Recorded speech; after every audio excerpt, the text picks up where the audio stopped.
Bendito e exaltado seja sempre o teu nome.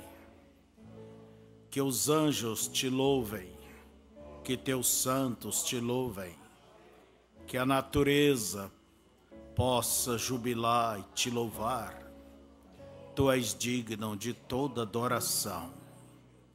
Ó Deus, estamos pedindo para que tu nos fale, mas na verdade nós temos que pedir que o Senhor nos ajude a ouvir e nos dispor para dizer: eis-me aqui, Senhor, cumpra em mim a tua vontade, me dê força.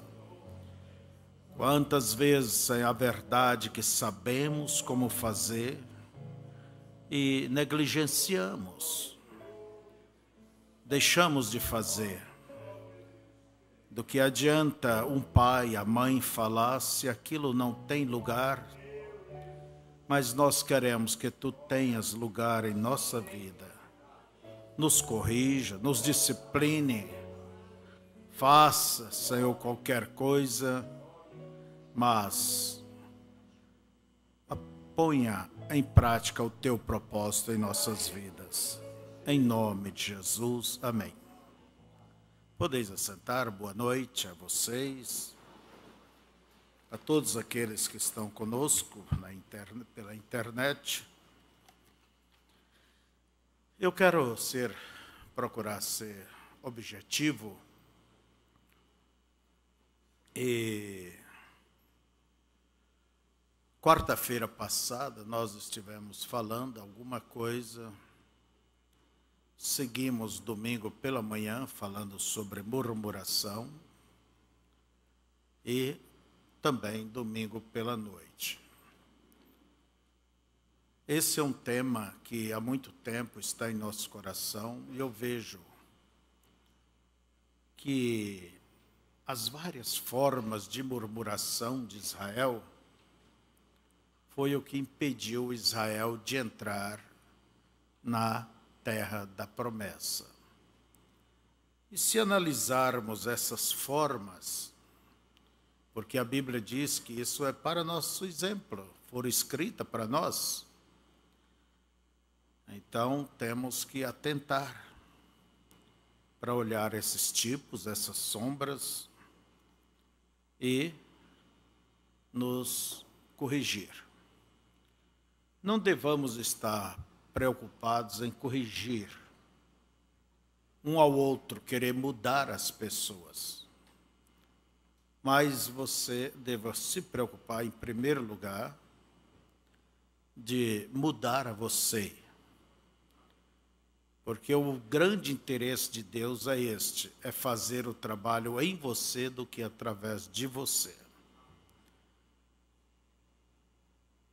Eu quero, ainda estendendo dentro desse assunto, sobre o que passou com Israel, pelo menos aquelas 10 vezes que Israel murmurou contra Deus, reclamou, não é certo? Ficou insatisfeito e não pôde segurar sua insatisfação.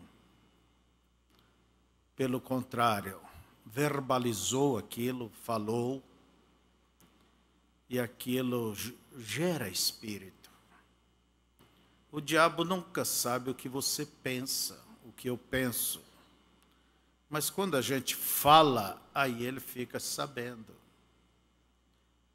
E é onde se dá dica e orientação a ele, aonde ele deva vir e pinicar, cutucar. É porque você falou, por isso gera espírito. Gera espírito. E aquelas coisas criava espírito. Já a vizinha com o vizinho, ou amigo com amigo, via que eles tinham o mesmo pensamento, se alinhavam mais ou menos, e foram se enturmando, criando grupos, se fortalecendo e tomando decisões próprias. Em Êxodo capítulo 14, nós vemos o seguinte. A Escritura nos diz, no verso 8 em diante: porque o Senhor endureceu o coração de Faraó, rei do Egito, para que perseguisse os filhos de Israel. Quer dizer, o próprio Deus fez esse trabalho no coração de Faraó. A palavra Faraó quer dizer o Senhor da casa grande, para que perseguisse Israel. Era o rei do Egito, né? Não foi o diabo que endureceu e mandou Faraó perseguir Israel. Se foi o diabo que perseguiu, mas com a permissão de Deus. Você tem que entender que o diabo ele não é nada mais do que um cavalo de Deus. Faz o que a vontade de Deus. E diz assim: e os egípcios, aí diz assim: porém os filhos de Israel saíram com alta mão, quer dizer, muito forte, com o apoio de Deus. Lembre disso, um com Deus é muito e muito sem Deus não é nada.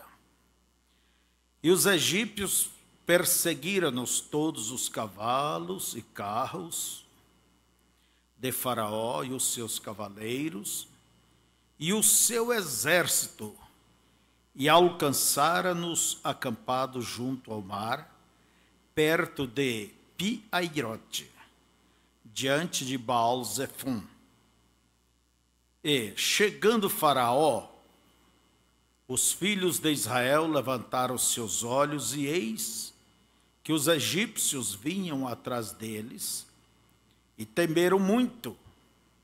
Então os filhos de Israel clamaram ao Senhor, e disseram a Moisés: não havia sepulcros no Egito, para nos tirares de lá, para que morramos neste deserto? Por que nos fizeste isto, que nos tens tirado do Egito? Não é esta palavra que temos falado no Egito, dizendo: deixa-nos que sirvamos aos egípcios, pois que melhor nos fora servir aos egípcios do que morrermos no deserto. Moisés, porém, disse ao povo: não temais, estais quietos, e vede o livramento do Senhor, que hoje vos fará, porque aos egípcios que hoje vistes, nunca mais vereis para sempre. O Senhor pelejará por vós e vos calareis. Então, isso aconteceu naquela, vamos dizer, naquela semana, ou 10 dias ali, quando Israel havia saído do Egito. É claro que a marcha de Israel era uma marcha lenta. Tinha crianças, tinha velhos, tinha animais. Eles não andavam assim de uma maneira rápida, como um caminhante qualquer. Era aquela marcha lenta, devagar, porque Deus ia andando de acordo com o passo do povo. E o que aconteceu? Os egípcios viram que a mão de obra tinha ido embora. Agora a dona de casa tinha que lavar sua roupa, passar, cozinhar, limpar a casa. E a madame não era acostumada com isso. A mão de obra, escrava, barata, tinha ido embora. Quem iria cuidar dos jardins? Quem iria cuidar das fontes de água? Quem iria plantar? Quem iria regar? Então, seria a mesma coisa do que os hispânicos, o povo de fala espanhola, saísse dos Estados Unidos, porque eles é que fazem esses serviços mais básicos. Então, Deus endureceu o coração de Faraó. Por quê? Deus havia começado um trabalho e ele tinha que terminar. E para terminar, tinha que aquele trabalho terminar justamente em Faraó e o seu exército. E Faraó disse: por que deixamos Israel ir? Por quê? Vamos atrás deles. E eles foram, entende? Aqueles homens amargurados, chorando por vingança. Cada um tinha perdido um querido, um filho, um sobrinho, um irmão. Eles estavam sedentos por vingança. Sedentos. Porque os seus primogênitos morreram por causa de Israel. A nação foi judiada por causa de Israel, castigada com pragas. Então, o perigo era real, era verdadeiro. E se vocês observar, nós devemos confiar em Deus. Foi o que Israel não confiou. E a falta de confiança levou Israel a murmurar, questionar. Por que o Senhor nos tirou do Egito? Não tinha sepulcro lá? Não tinha sepulcro lá? Era melhor ter ficado lá do que morrer nesse deserto. Se eles tivessem olhado o que Deus havia feito desde o início, eles não iriam questionar. Aqui, se eles vissem que Deus mandou um profeta que feriu o Egito por causa deles. Enquanto as pragas caíam no Egito, a terra deles estava protegida. Não havia praga nenhuma. E veja que eles, simplesmente como nós, esquecemos, vamos dizer, da bênção de ontem, da vitória de ontem. E basta uma ameaça hoje, um problema sério, real, esquecemos de tudo que Deus fez. Ao invés de olharmos, lembrarmos, nós olhamos para o momento presente e nos desesperamos. Quando, na verdade, a história, os testemunhos, o que Deus fez por nós, é para nos encorajar a seguir crendo nele hoje, amanhã e sempre.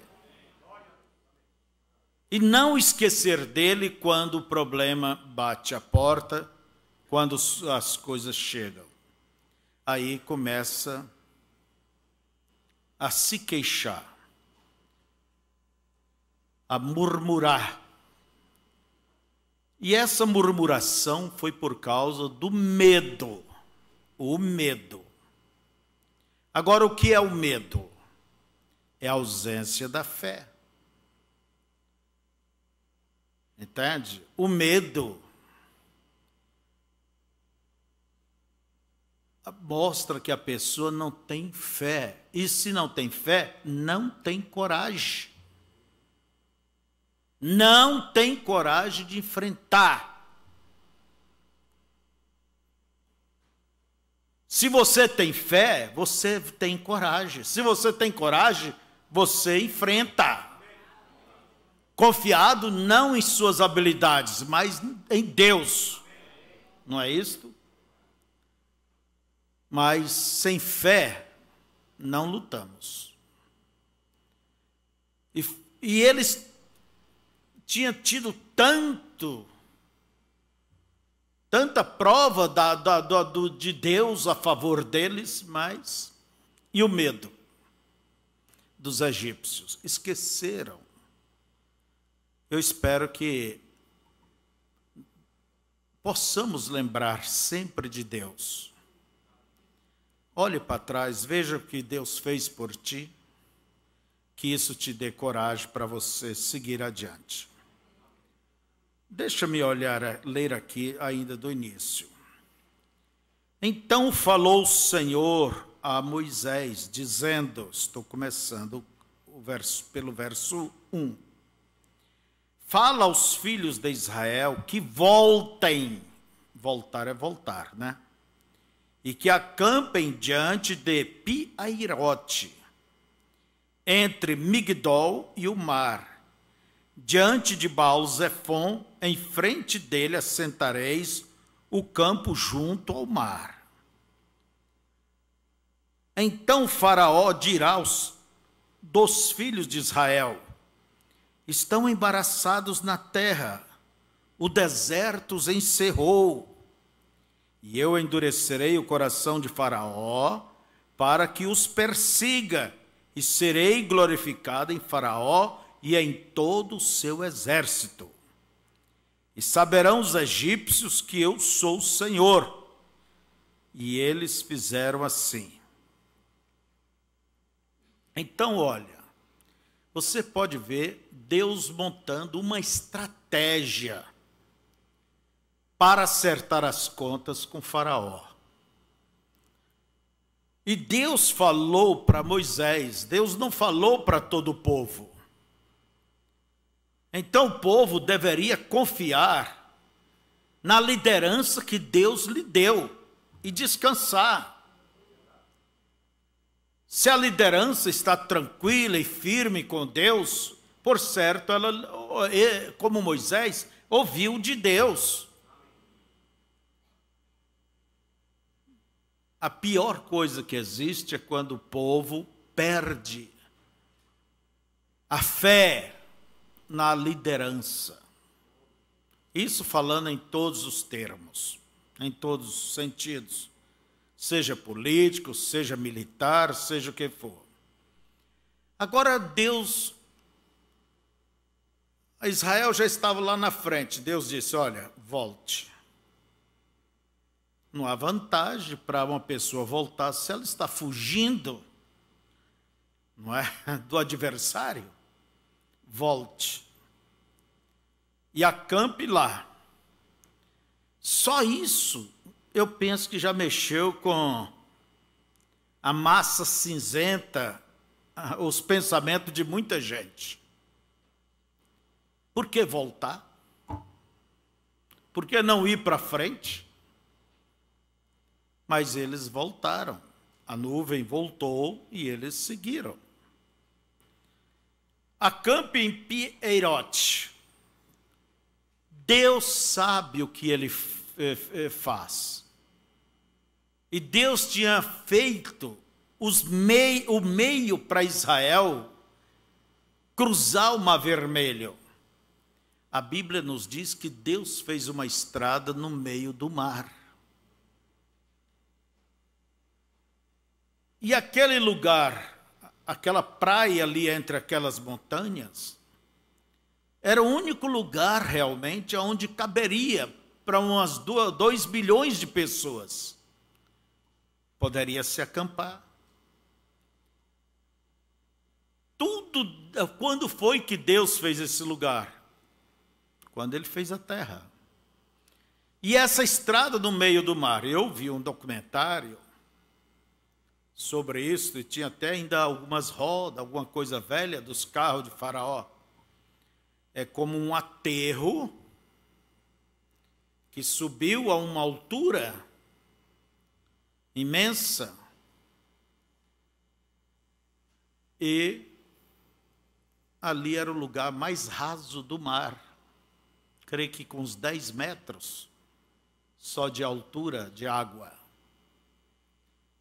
Parece uma estrada quando faz o aterro. E Deus tinha feito isto quando ele fez a terra. Nós devemos sempre confiar em Deus. Deus não faz nada improvisado.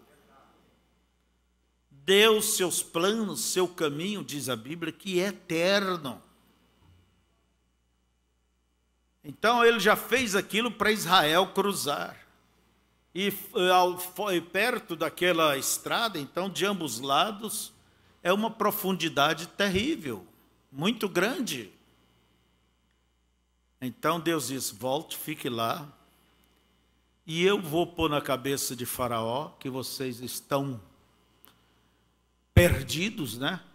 Desorientados, e ele vai ver vocês como uma presa bem fácil e ele vai vos perseguir. E foi onde Deus abriu o mar vermelho, Israel passou, Faraó tentou seguir e o juízo pegou ele. Olha bem. E aprontou-se o carro, sendo, pois, anunciado ao rei do Egito que o povo fugia, mudou-se o coração de Faraó e dos seus servos contra o povo, e disseram: por que fizemos isto, havendo deixado ir a Israel, para que nos não sirva? E aprontou o seu carro, e tomou consigo o seu povo, e tomou 600 carros escolhidos, e todos os carros do Egito, e os capitães sobre eles todos. Porque o Senhor endureceu o coração de Faraó, rei do Egito, para que perseguisse Israel. E quando Israel olhou e viu o perigo não deixou de ser perigo, mas aonde estava a confiança, a fé? Deus já havia dado a eles prova, mais do que muitas provas, de que ele pelejava por Israel. Eu creio que Deus peleja por nós. Agora só nos resta confiar. Confiar em Deus para tudo. Saber que Deus trabalha por nós, como ele trabalhava por Israel.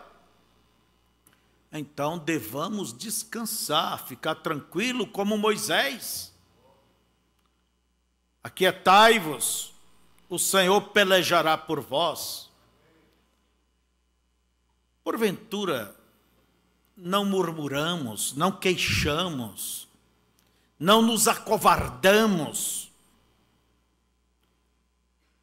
e olhamos para os faraós, problemas e dificuldades de toda natureza que Deus permite surgir, porque Ele deseja mostrar mais uma vez que Ele é o nosso Deus. Por isso Ele permite surgir as coisas. Mas lembre-se, você mantém-se confiando. Como? Você tem que crer que Deus, Ele é o caminho. Ele é a salvação. E que Ele nos ama e nos protegerá sempre. Eu faço uma perguntinha para vocês. Se você estivesse dentro do barco, junto com Jesus, enquanto Jesus dormia, e aquela tempestade se levantou, e respingava água, e vinha, e aí o barquinho subia e descia por aquelas ondas, e Jesus dormindo. Eles foram e acordaram Jesus. Você acordaria Jesus se fosse você ali? Ou não?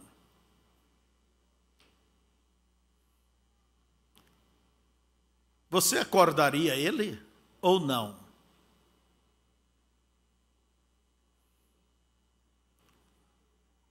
Bem, fica com a fé de cada um, não é certo? Porque se você afogasse, ele teria que afogar também. Cada um tem que andar na altura de sua fé. Mas nós devemos saber que Deus, Ele sempre quer glorificar o nome dEle e nos transmitir testemunhos para confiarmos mais. Então não devamos temer, devamos nos manter guardando a fé, tendo coragem. Devamos orar, devamos clamar ao Senhor, mas nunca lamentar. Será que não havia sepulcro? Depois que eu me tornei crente, as coisas ficou pior. Depois eu tenho tido mais prejuízo. E a coisa ficou isso, ficou isso, ficou isso. Lembre-se, ninguém vence o inimigo pela murmuração, é pela fé. A murmuração, ela simplesmente demonstra, neste caso aqui, que eles não tinham fé. Eles tinham medo, temeram. E ali estava Deus, logo, pondo uma escuridão entre os dois povos. A coluna que ia na frente, ela veio para trás para pelejar por eles. E o povo simplesmente, garanto que nem dormiram aquela noite. Era muito vento, e os egípcios estavam ali próximo. Garanto que eles, e não tinha jeito, como vai avançar para frente? Ali estava o mar. Para trás os egípcios, com seus carros, estavam encurralados. Olha, às vezes a gente também está dentro de uma caixa. Você olha para frente, está fechada, olha para trás, está fechado, para a direita, à esquerda, mas o diabo nunca poderá fechar do lado de cima. Esse lado sempre está aberto. Então você tem que, cada um de nós devamos confiar, olhar para Deus e saber, Deus não nos chamou para a derrota. Deus não nos chamou para o inferno, não. Deus nos chamou para os céus, para a vitória. Então você deva confiar em Deus, não é confiar em você mesmo.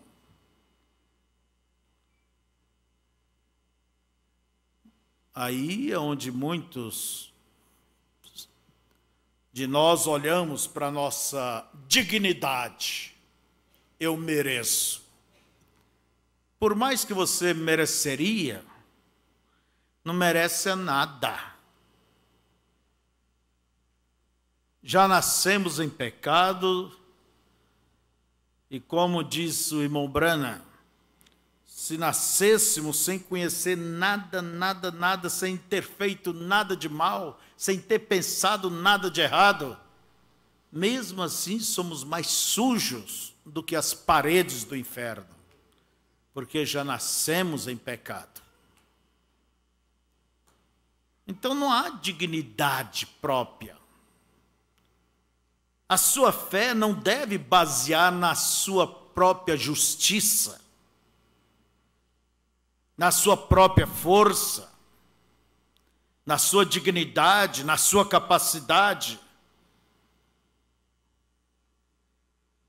Se você olha dessa maneira ainda, que Deus permita o diabo te encurralar às vezes, para que você aprenda a confiar só nele e descansar e olhar só para ele. Agora, cuidado com o medo. O medo mostra que não há nada de fé, não há nada de coragem. Então, viva pela fé e não pelo medo. Amém? Pai,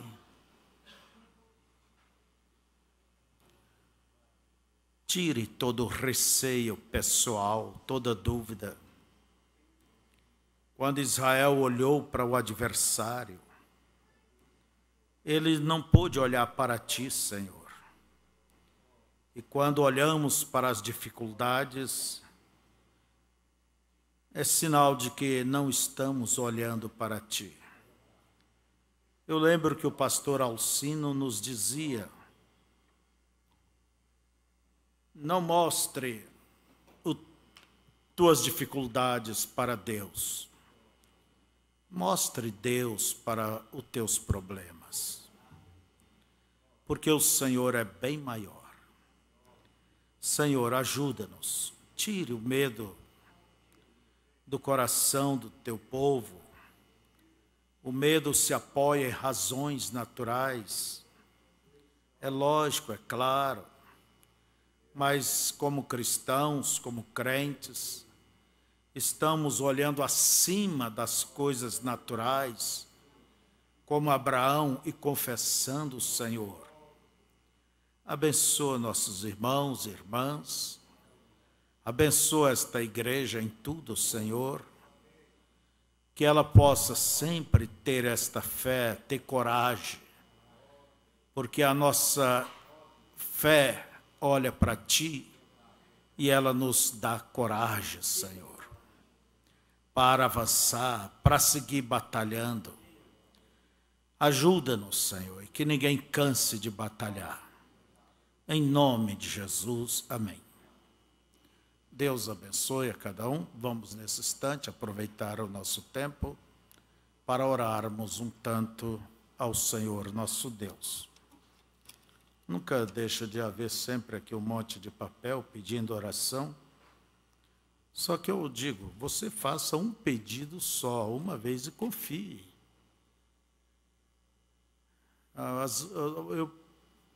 Às vezes olhamos e pensamos que temos que orar muito, muito. Não é a quantidade da oração, é a qualidade. É você ter fé na sua oração. Eu vou dar um testemunho meu para vocês. Todas as vezes que eu tenho enfrentado perigos fortes, coisas reais, vocês sabem que eu não tenho palavras para orar. Minhas palavras é só umas 3, 4. Porque já não há nada mais o que dizer. Nada mais. Eu já enfrentei perigo dentro de avião.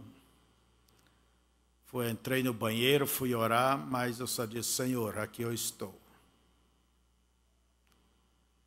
Cuida disso, por favor. O que eu vou pedir mais? Chorar, gritar, berrar? Lamuriar, reclamar?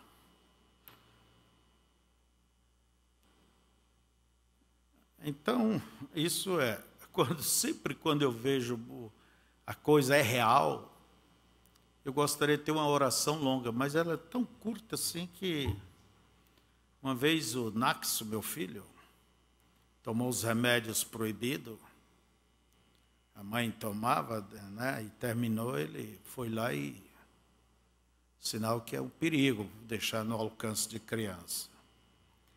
Pegou 16 comprimidos daquele que se tomava um já ficava para lá.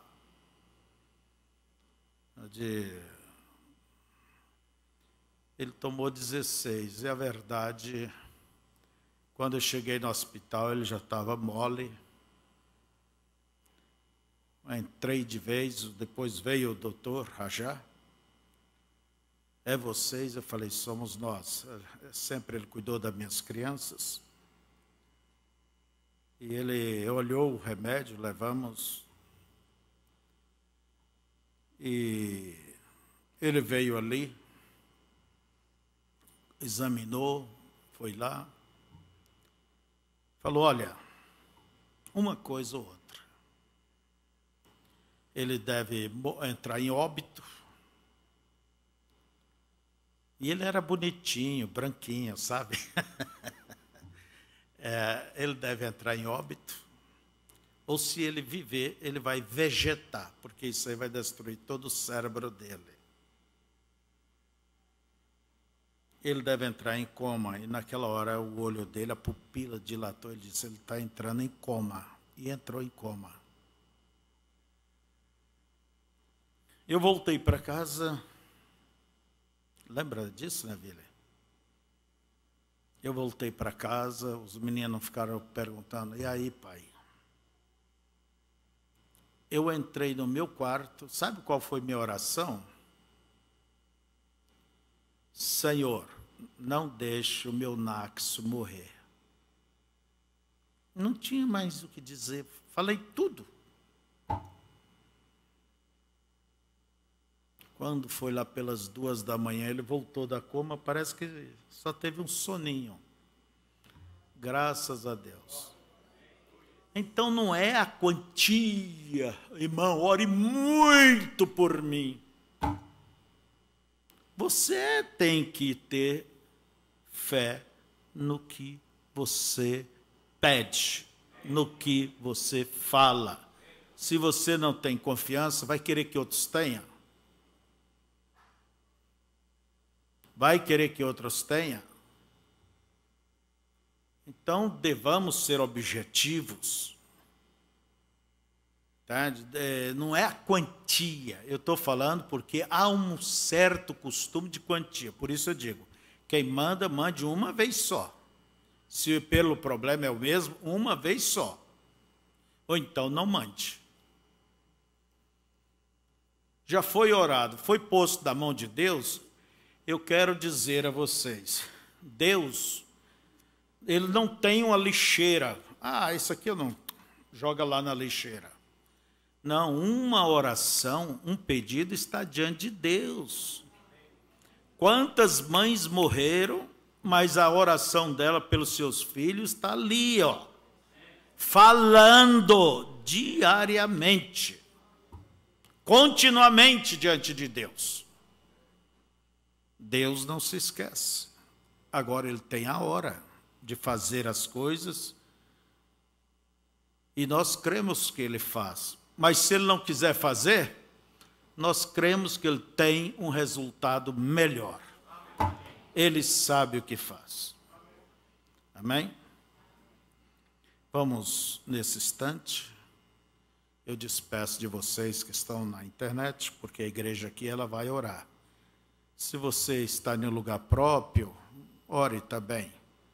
Entre no teu quarto e tenha o teu período de oração. Vamos orar a Deus? Todos orem, ninguém fique calado. Não, pode se ajoelhar, pode... Faça como você quiser. Entre no Espírito. Ore uns pelos outros.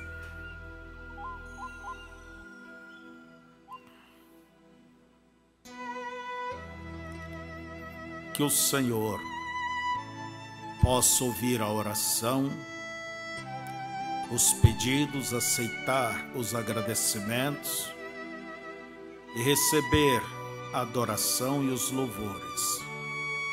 Em nome de Jesus. Amém. Converse.